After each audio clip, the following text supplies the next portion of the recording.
The Invisible Boy.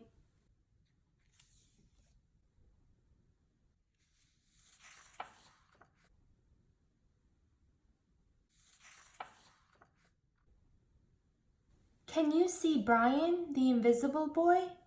Even Miss Carlotti has trouble noticing him in her classroom. She's too busy dealing with Nathan and Sophie.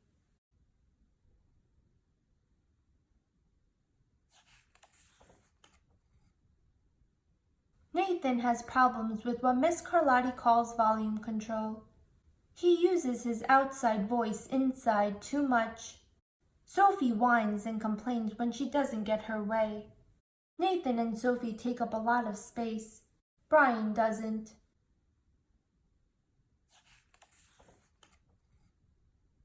When the bell rings for recess, Micah and JT take turns choosing kids for their kickball teams.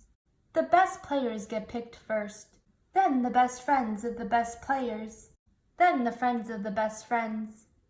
Only Brian is left, still waiting and hoping.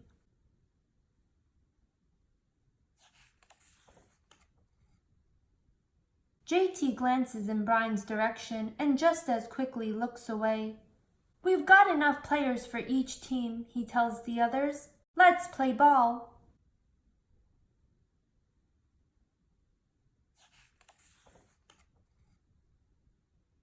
In the cafeteria, Madison and her friends are talking about her birthday party. The rope swing over the pool was awesome, says JT. Yeah, so was the water slide, adds Fiona. That was the best pool party ever.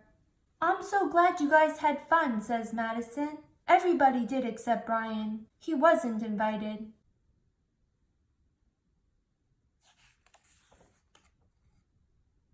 At choosing time, while the other kids play board games and read, Brian sits at his table doing what he loves to do best. He draws fire-breathing dragons scaling tall buildings. Thank you for toasting my marshmallow. Space aliens locked in intergalactic battles. I gotcha now. Greedy pirates digging for treasure. Crackers? Arg! Yay! And superheroes with the power to make friends wherever they go. Hi. Hi, friend, have a cookie.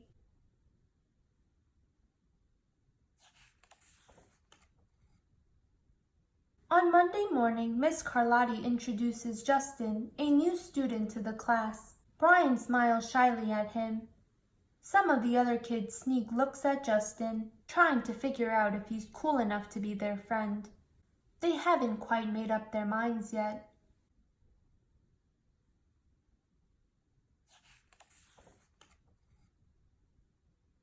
At lunch, Madison and JT watch Justin eat with chopsticks. What's that? Asks Madison, as she points at Justin's food. It's bulgogi. Bull what? Bulgogi. It's Korean barbecued beef. My grandma made it for me. It's really good. Do you want to try some? There's no way I'd eat bulgogi. And the kids laugh. All of them, that is, except Brian. He sits there wondering which is worse, being laughed at or feeling invisible.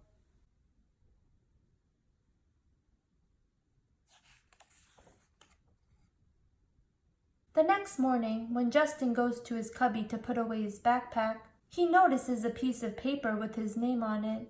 Justin, I thought the bulgogi looked good. Brian, yum.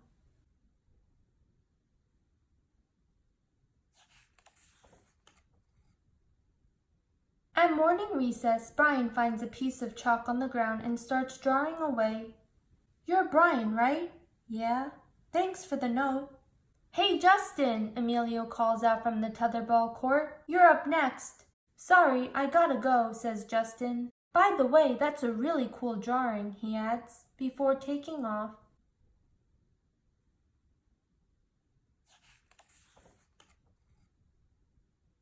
Back in class, Miss Carlotti asks the kids to team up in 2s or 3s for a special project. The kids scurry around the room to pair off. Brian heads toward Justin. I'm already with Justin, says Emilio. Find someone else. Brian looks at the floor, wishing he could draw a hole right there to swallow him up. Miss Carlotti said we can have up to 3 people in our group. We're only 2. Come on, Emilio, let him work with us. Okay, I guess.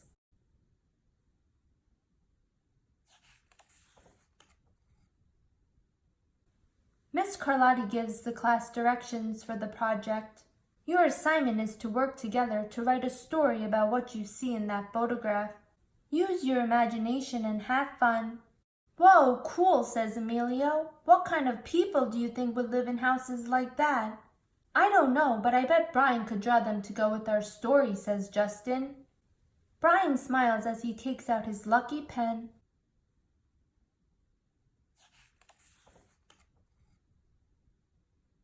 The crook story we made up on the spot.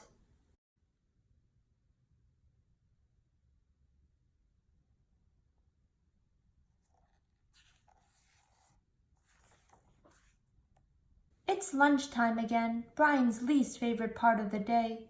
Another 20 long minutes of kids talking and laughing, with everyone else but him. Brian! He hears someone shout, "Hey Brian, over here!" Brian turns and sees Justin waving him over. Emilio nods at Brian as he makes room for him at the table.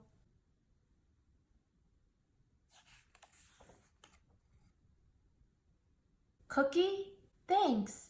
Maybe, just maybe, Brian's not so invisible after all.